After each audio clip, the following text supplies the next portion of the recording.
नहमदुहु व नुसल्ली अला रसूलिहिल करीम अम्मा बाद अऊज़ु बिल्लाहि मिनश शैतानिर रजीम बिस्मिल्लाहिर रहमानिर रहीम अल्लाहु तबारक व तआला वलिल्लाहि अलन नासि हज्जुल बैति मन इस्तताअ इलैहि सबीला व मन कफर फ इन्नल्लाह गनिय्युन अनिल आलमीन सदक़ल्लाहुल अज़ीम। मोहतरम भाइयों, दोस्तों, बुज़ुर्गों, बहनों, हज कमेटी का जो ड्रॉ हुआ है उसके बाद जो लोग सिलेक्ट हुए हैं उन लोगों में काफ़ी तशवीश, उनके जहनों में काफ़ी तशवीश और कन्फ्यूजन चालू है कि हमें क्या करना चाहिए, हज कमेटी से हज करना चाहिए या प्राइवेट टूर से हज करना चाहिए।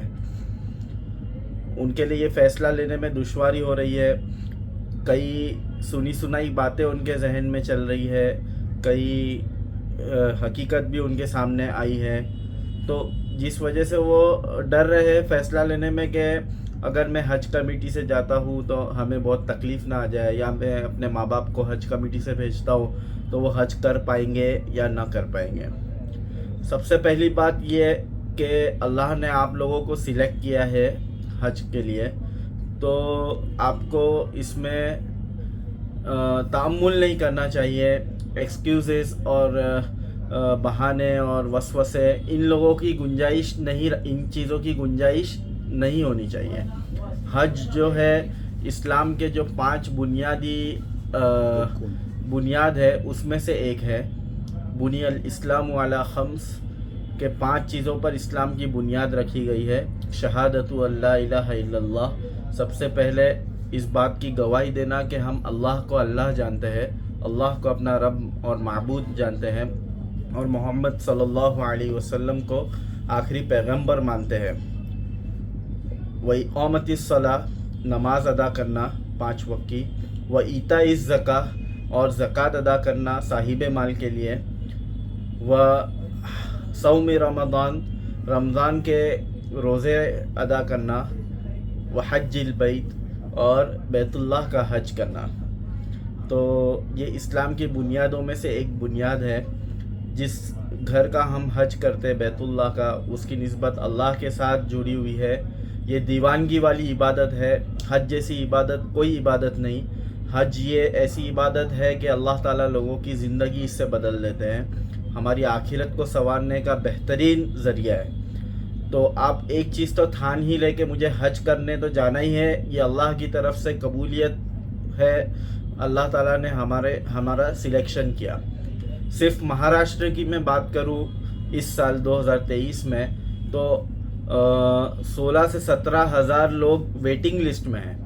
यानी जितने लोगों ने फॉर्म भरा, जिनका सिलेक्शन हो गया सो हो गया, लेकिन 16 से 17 हज़ार लोग वेटिंग लिस्ट में हैं सिर्फ महाराष्ट्र में। तो उनके दिल पे क्या गुजर रही है जिनका नाम वेटिंग लिस्ट में चला गया। हमारे एक जानने वाले थे, वो रोने लगे जिस दिन रिज़ल्ट आया कि मैं अल्लाह के सामने बराबर गिड़गिड़ाया नहीं और मेरा नाम नहीं आया। मैं जिसके बारे में सोच रहा था कि उसका नहीं आएगा, उन लोगों का आ गया और मेरा नहीं आया। तो उन लोगों से पूछिए कि अगर सिलेक्शन ना हो तो उनको कैसी तकलीफ़ होती है। मैं अपनी राय दूँ कि हज कमेटी से हज करना है या प्राइवेट टूर से हज करना है, तो मेरा रुझान तो इस तरफ है कि हज कमेटी जो है हज के लिए बेहतर ऑप्शन है। प्राइवेट टूर भी कोई ख़राब चीज़ या वहाँ जाके आपके पैसे ज़ाये हो गए, ये बात नहीं है। अगर आप इस मिजाज के हैं कि आपको एकदम चीज़ आपके हाथ में परोस के चाहिए, तो आप प्राइवेट टूर की तरफ जाइए। फिर उसकी कोई हद नहीं है। आपको 15 लाख इंडियन रुपीस वाली टूर भी मिलेगी, 6 लाख इंडियन रुपीस वाली टूर भी मिलेगी। लेकिन 6-7 लाख की जो इंडिया की प्राइवेट टूरें हैं उनकी और हज कमेटी की जो सर्विस है उनमें से फ़र्क ये होता है कि आपको वो 6-7 लाख वाली टूर में खाना मिल जाएगा तीनों टाइम का, और हज कमेटी में आपको तीनों टाइम के खाने का बंदोबस्त करना होगा। दूसरा एक बुनियादी फ़र्क हज कमेटी और प्राइवेट टूर के बारे में ये है कि सऊदी हुकूमत इंडिया को हर साल हज का कोटा देती है। जैसे इस साल 1,60,000 1,70,000 का कोटा इंडिया को दिया गया है, जिसमें से 15 से 20,000 यानी 10 या 20% कोटा हज कमेटी खादिमुल हुज्जाज को देती है, जो हर 300 हाजी के साथ एक खादिमुल हुज्जाज रखा जाता है। उसके अलावा डॉक्टर और ना जितने खिदमत के लिए दूसरे लोग लगते हैं, वो 10-20% कोटा उनको दे दिया जाता है। वो काट के 1,40,000 कोटा हज कमेटी के पास रहता है। प्राइवेट टूर को भी 10 या 20% कोटा दिया जाता है। तो बुनियादी फ़र्क ये है, सऊदी हुकूमत ने ये जो 1,60,000 1,70,000 का इंडिया को कोटा दी का मतलब ये है कि ग्रीन सिग्नल दे दी सऊदी हुकूमत ने कि इंडिया की हुकूमत इतने हाजियों को इस साल हज पर भेज सकती है, हम उनकी वीज़ा अलाउ कर देंगे फ्री ऑफ चार्ज। यानी वो वीज़ा का पैसा नहीं रहेगा, दूसरी चीज़ों का, मौलिम का खर्च हो गया, फ़्लाइट का खर्च हो गया, होटल का खर्च हो गया, ट्रैवलिंग का खर्च हो गया, ये सब एक्सपेंस जोड़ा जाता है। जो कोटा जिसको मिल गया तो उसको वीज़ा का खर्च नहीं होता है। अब प्राइवेट टूर वाले क्या करते हैं, उन लोगों की फाइल्स होती है। जैसे जो एक टूर है XYZ टूर, तो उसके पास एक फ़ाइल है, उसको 50 हाजियों का कोटा मिलेगा, 100 हाजियों का कोटा मिलेगा, 200 हाजी का कोटा मिलेगा। तो वो हिसाब से वो अपने हाजी जमा करते हैं और उनको हज पर लेके जाते हैं। लेकिन कुछ टूर वाले ऐसे होते हैं जिनको कोटा मिल जाता है, लेकिन वो ये सोचते हैं कि हम दिमाग पाशी क्यों करें, इतने हाजियों को जमा करना, हर एक से भावताओं की बात करना, हर एक की मन्नत समाजत करना, फिर वहाँ जाके उनकी खिदमत करना। इससे अच्छा ये है कि हमें जो कोटा मिला है 100-150 हाजियों का, हम किसी ऐसे को वो कोटा फ़रोख्त कर देते हैं जो ये सारी मगजमारी करके हाजियों को वहाँ ले जाए। तो ये एक सिस्टम बन गया है। अब इसमें जायज़ है नाजायज़ है वो एक अलग बहस है, बहरहाल ये सिस्टम है हमारे इंडिया में। तो ये जो फाइल सोल्ड होती है ना, मान लो मैं एक टूर वाला हूँ, मैं खालिद नाम को, मेरे पास 100 हाजियों का कोटा आया, तो मैं खालिद को वो 100 कोटा बेचूंगा। तो मैं मार्केट का में जो चल रहा है आजकल वो ये चल रहा है कि एक हाजी का मैं 1.5 लाख 2 लाख 2.5 लाख जैसी डिमांड वैसा उससे पर हाजी के हिसाब से कीमत ले लेता हूँ।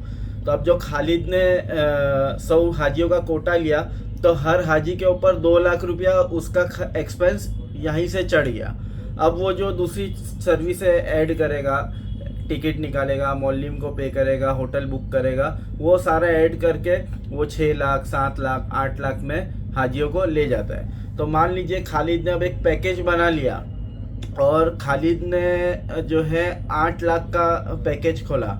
तो अब 8 लाख में आप आंख बंद करके ये पकड़ ले कि उसमें से 2 लाख वो है जो वीज़ा का ले रहा है, और ये 2 लाख जो वो खालिद वीज़ा का ले रहा है वो हज कमेटी नहीं लेती है। यानी वो 8 लाख की वैल्यू 6 लाख की है, लेकिन चूंकि खालिद ने 2 लाख भरा है। अब जो लोग नहीं बेचते हैं, जो टूर वाले नहीं बेचते हैं, उनको फ्री में आया, फिर भी वो लोग वो 2 लाख की कॉस्टिंग जो है उसमें ऐड करते हैं, अपने जो कॉस्टिंग रहती है उसमें वो ऐड करते हैं। ऐड इसलिए करते हैं कि अगर वो इस तरह की मगजमारी ना करते तो 2 लाख तो उनको आने ही थे, तो वो नहीं ले रहे, किसी को नहीं बेच रहे, तो लेकिन वो 2 लाख रुपए वीज़ा का उसमें ऐड कर रहे हैं। आप अगर किसी 6 लाख की टूर में जा रहे हैं, 5.5 लाख की टूर में जा रहे हैं, तो 2 लाख उसमें से माइनस कर दो, यानी 3.5 लाख की वैल्यू आपको मिल रही है। वो 2 लाख रुपए वीज़ा के गए। अब हज कमेटी आपसे अगर 3.5-4 लाख रुपए ले रही है, तो उसमें वो वीज़ा का बिल्कुल भी कॉस्ट ऐड नहीं है। आप उसमें 2 लाख प्लस कर दो, मतलब 4 लाख में हज कमेटी लेके जा रही है, तो आप ये समझो कि आपने 6 लाख की सर्विस लेके जा रहे हो।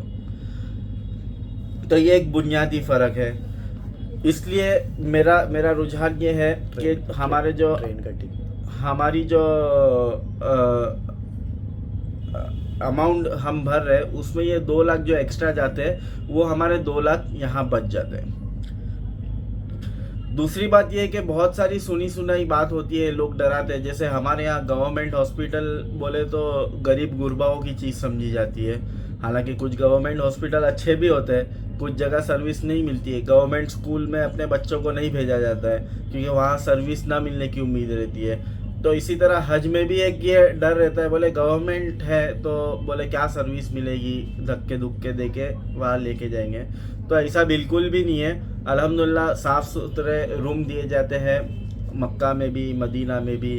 और कुछ सर्विसेज तो ऐसी है कि जो टूर में भी बहुत ही कम टूर में मिलती होगी। जैसे हज के जो 5 दिन है तो हज कमेटी में आपको मेट्रो सर्विस दी जाती है, यानी मीना से अरफात के लिए मेट्रो, अरफात से मुज़दलिफ़ा के लिए मेट्रो, मुज़दलिफ़ा से वापस जमरात के लिए आपको मेट्रो सर्विस मिलेगी।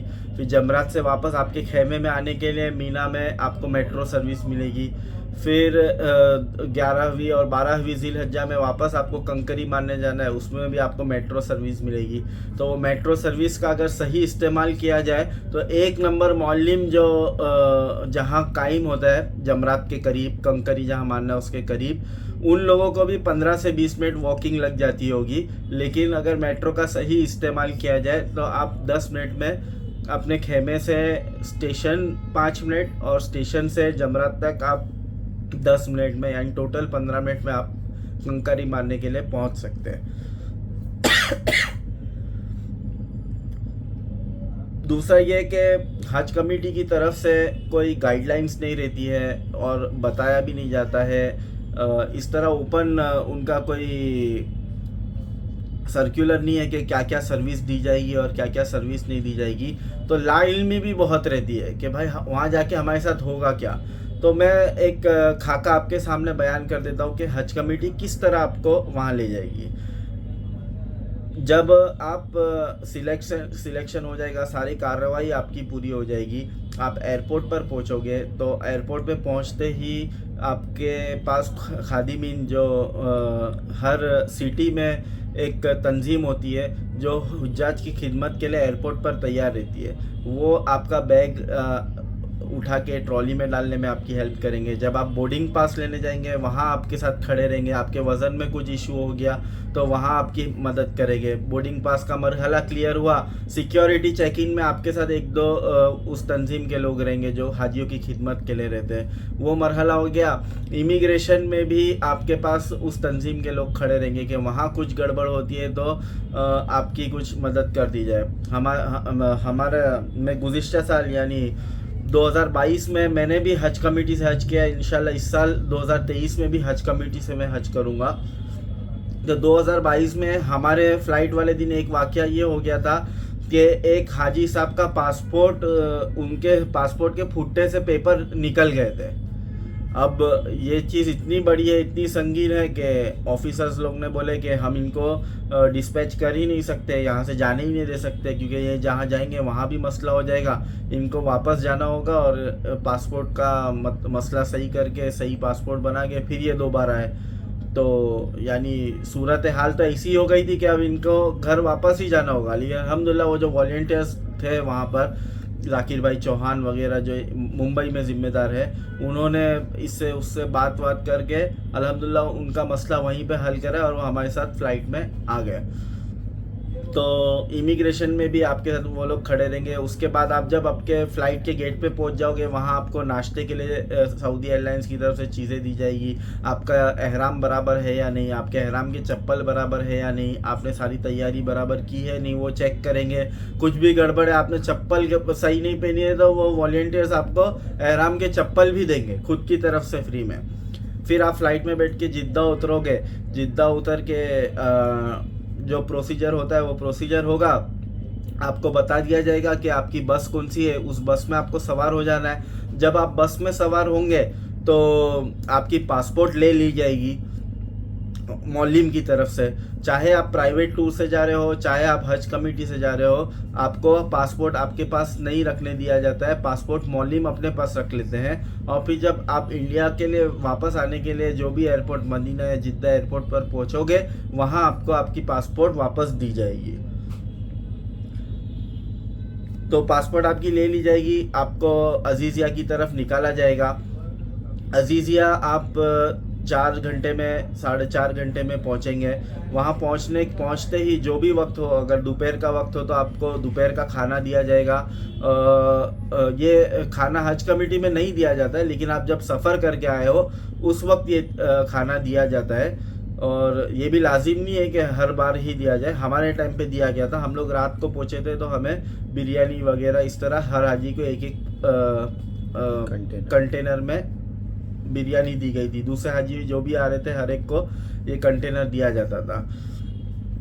अब अजीज़िया में ऐसा होता है, अजीज़िया एक बहुत बड़ा एरिया है, तकरीबन 2 से 3 किलोमीटर का एरिया होगा। उसमें बिल्डिंग्स होती है। एक तो होता है होटल्स, तो होटल्स भी कह सकते हो उसको।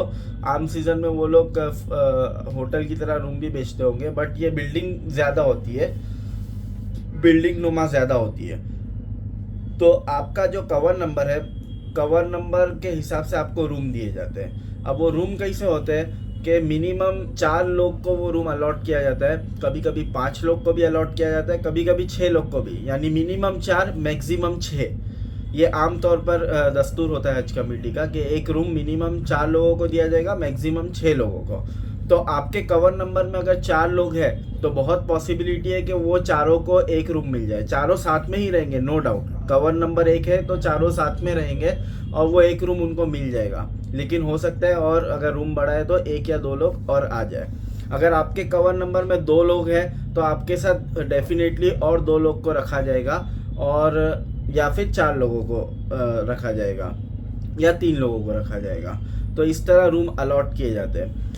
तो अब आपका जो रवानगी का वक्त रहेगा उससे 1-2 दिन पहले आपको आपकी बिल्डिंग का नंबर और आपका रूम नंबर हज कमेटी की वेबसाइट पर दिखा दिया जाएगा। आप वो होटल में पहुंचे, आपको उस फ्लोर पे जाना है जहां आपका रूम रहेगा, उसके बाहर आपका कवर नंबर और कौन कौन लोग इस रूम में रहने वाले हैं उनका नाम लिखा होगा, और रूम खुले होंगे, आपको जाके उसमें सेटल हो जाना है। हर हाजी के लिए एक बेड होता है, उस पर अच्छा बिस्तर होता है, तकिया होता है, चादर प्रोवाइड की जाती है। ये सारी चीज़ें होटल की तरफ से या बिल्डिंग वालों की तरफ से प्रोवाइड की जाती है।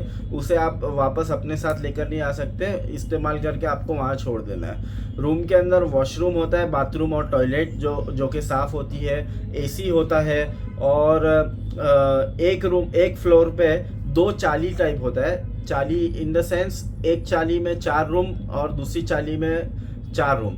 तो इन एक चाली के लिए, यानी एक फ्लोर की एक चाली के लिए एक किचन और एक फ्रिज और एक वॉशिंग मशीन प्रोवाइड किया जाता है।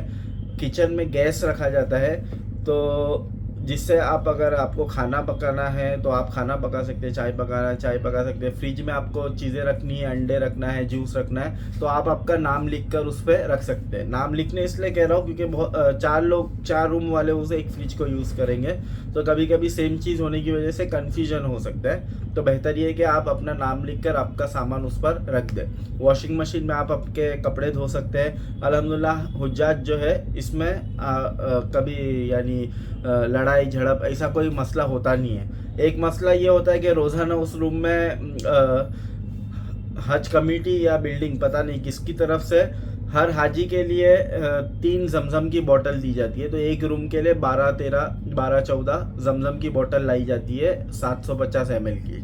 अब वो सुबह सुबह लाई जाती है। कुछ हाजी पूरी रात इबादत करते, फजर बाद सो जाते हैं, तो दूसरे हाजी वो सारी जमजम की बोतल ले लेते। तो यहाँ जो है रियायत करनी चाहिए। पूरे हज के सीज़न में जो है हज जो है तब्दीली का मकाम है, तो हाँ, हमारा दिल ना गनी होना चाहिए, इस्तिगना होना चाहिए दुनियावी चीज़ों से। दूसरे हाजियों के हुकूक की रियायत होनी चाहिए।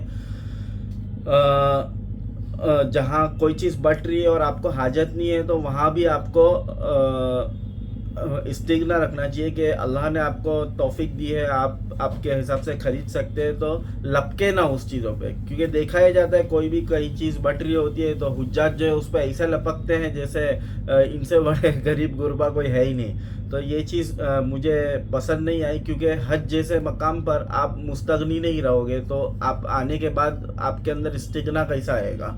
तो ये अल्लाह ताला को मतलूब नहीं है। अल्लाह के रसूल ने फरमाया यदुल्लाहि खैरुम मिन यदिस सुफला, के ऊपर वाला हाथ बेहतर है नीचे वाले हाथ से। तो यानी देने वाला हाथ बेहतर है लेने वाले हाथ से। कुछ मकामात ऐसे आते हैं कि आप कितने ही मालदार हो, करोड़पति हो, आपको अगर कोई चीज़ वहाँ मिल रही है तो आप उस वक्त उसके मुस्तहिक होते हैं, जैसे अरफात के मैदान में और मीना में कभी कभार।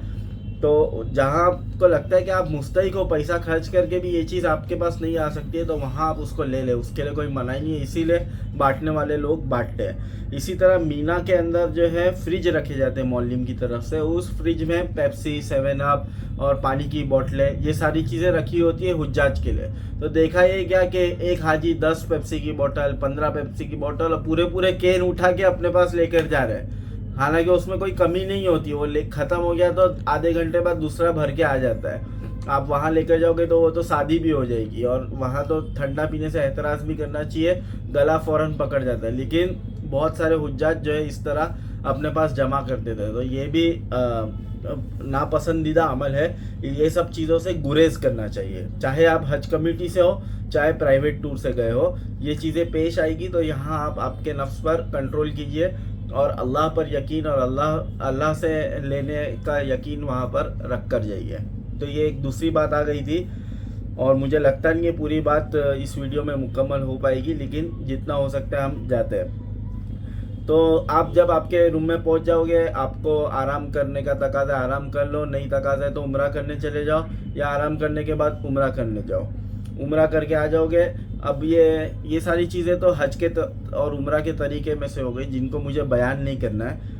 तो अभी आप अजीज़िया में पहुँचे, आपको हरम में जाने की क्या सर्विस दी जाती है, हरम से आने की क्या सर्विस दी जाती है अजीज़िया से।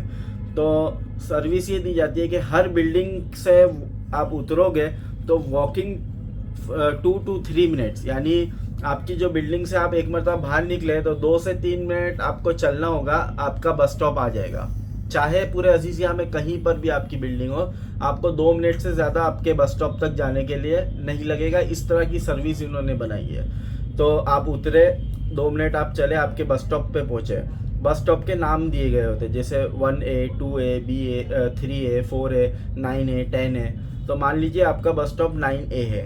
अब 9A पर आप पहुंच गए, 2 मिनट चल के आपको बस में बैठ जाना है। बस में चाहे 1 हाजी है चाहे 10 हाजी है, बस 5 से 7 मिनट इंतज़ार करेगी। अगर ज़्यादा हाजी है तो उतना भी इंतज़ार नहीं करेगी, और अगर 2-3 हाजी है तो 5 से 7 मिनट इंतज़ार करेगी। कोई नहीं आया तो बस चलने लग जाएगी। वो बस चलेगी और आपको अजीज़िया से लेते हुए एक जगह आती है महबसुल जिन, वहाँ महबसुल जिन पर आपको उतार देगी।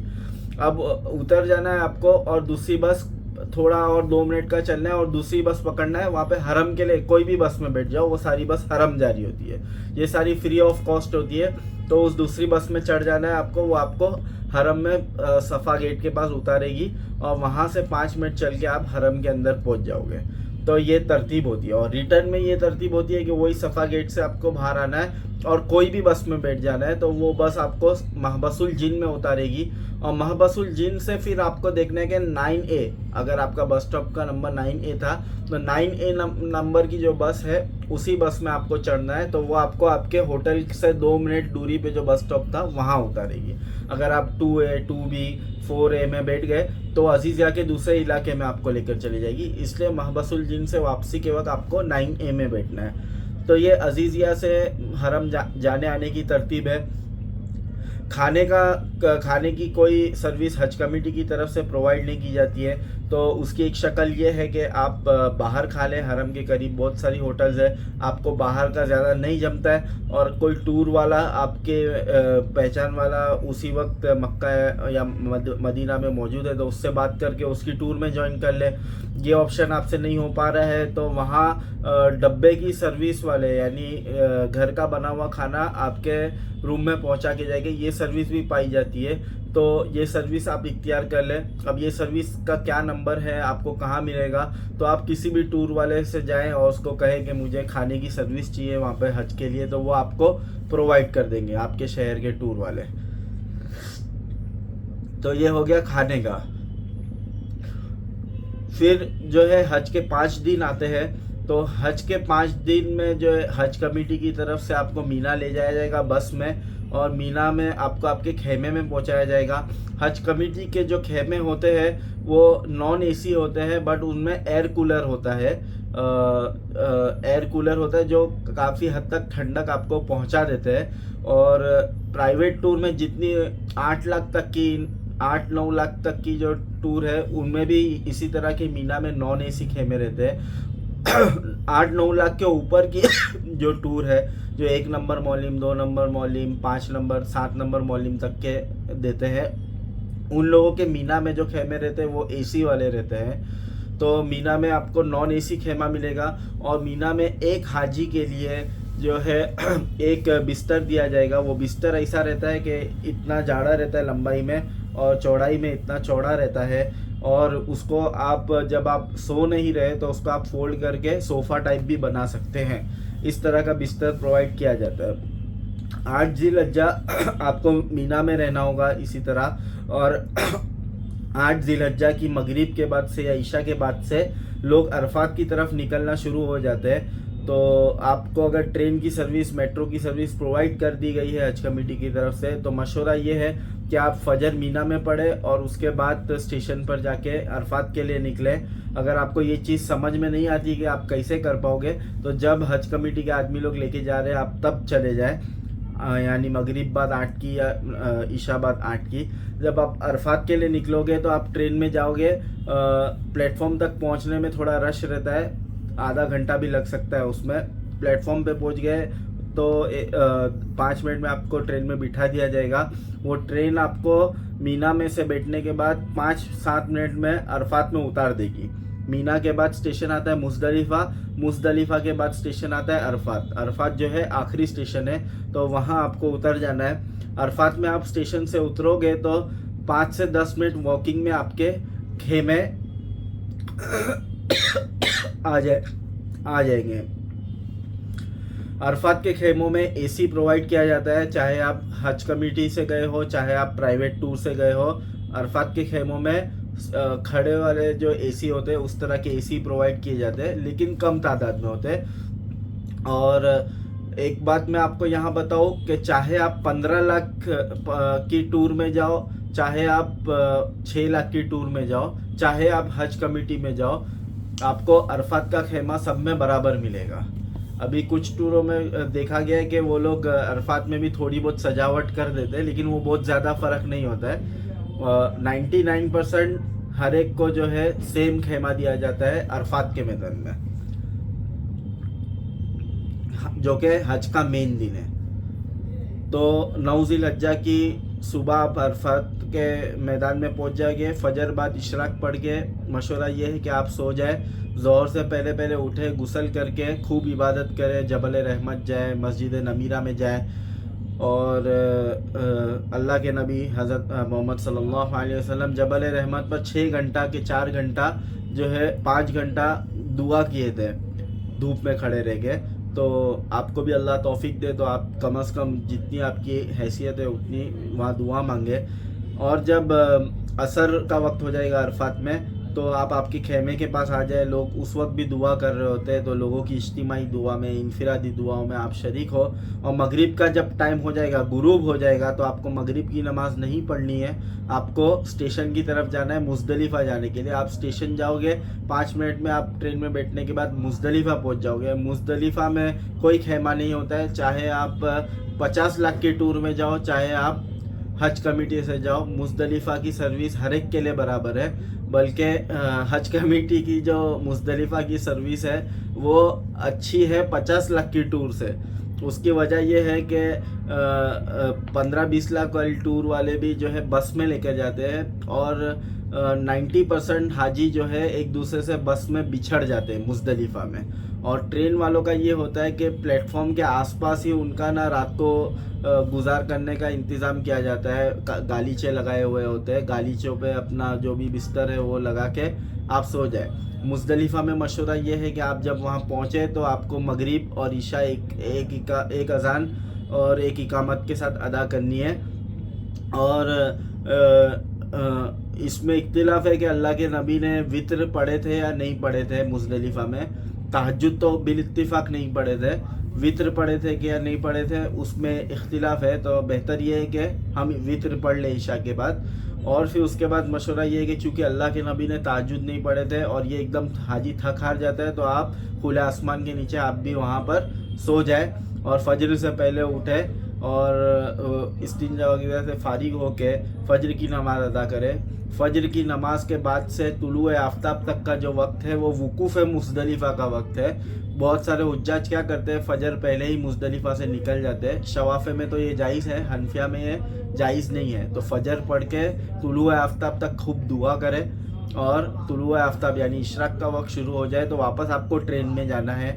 और उसके बाद आपको ये ऑप्शन है, या तो आप सीधा जमरात चले जाए ट्रेन से और रमी करके फिर आपके खेमे में आए। अब ये सारी चीज़ें इतनी जो मैंने बातें बयान किया उसमें मकसद ये था कि जो महंगी टूरें हैं उनमें जो आपको सर्विस दी जाती है वो सिर्फ मीना में दी जाती है। मीना में ये सर्विस दी जाती है कि आपको एसी वाला खेमा दिया जाएगा, खाना बहुत अच्छा दिया जाएगा और मतलब किस्म किस्म की वैरायटीज़ दी जाएगी। और हालांकि मीना के जितने दिन है ना, मीना का जो क़याम वो पूरा मसनून क़याम है। मेन क़याम तो अरफात का है और मुज़दलिफ़ा का है और मीना का तो जो है मसनून क़याम है। तो मसनून क़याम के लिए आप 10 लाख 15 लाख दोगे और जो मेन चीज़ है वो तो आपको हज कमेटी में भी सेम मिल रही है और टूरों में भी सेम मिल रही है। तो मेरा मशवरा ये है कि आप हज कमेटी से कंसीडर करें। रही बात ये कि आपको अजीज़िया से होटल अगर नहीं जमती है, बहुत दूर लगता है, आपको 2 बस चेंज करके आना, ऐसा भी बहुत ख़तरनाक लगी है ये चीज़, तो उसका एक ऑप्शन ये है कि आप टूर में अगर जाने का सोच रहे हो तो आप हज कमेटी से ही चले जाओ। 4 लाख मैक्सिमम हम हज कमेटी का पकड़ के चलते हैं। आप 1 लाख रुपए 2 हाजी पे खर्च कर लो, आपको नज़दीक होटल मिल जाएगी। ये कोई ऑफिशियल नहीं है, हज कमेटी वाले इसकी इजाज़त नहीं देंगे। अगर आप इस तरह के दाव पेच कर सकते हो और ना टेक्नीशियन और ये सब चीज़ें आपको बराबर आती है तो आप नज़दीक अपनी एक होटल ले सकते हो। और हज के करीबी अय्याम यानी 3-4 दिन हज को बाकी हो तो आप अजीज़िया में हज कमेटी की होटल में चले जाए ताकि हज की कार्रवाई आपकी वहाँ से बराबर हो। लेकिन ये ऑफिशियल नहीं है, हज कमेटी वालों की तरफ से बात नहीं है। वो लोग तो बहुत डराते हैं कि भाई आप लोग नहीं जा सकते हो, लेकिन उसमें थोड़ा बहुत दावपेच आप खेल सकते हो। बाकी बात, आपको कुछ और सवाल है तो आप कमेंट कीजिए।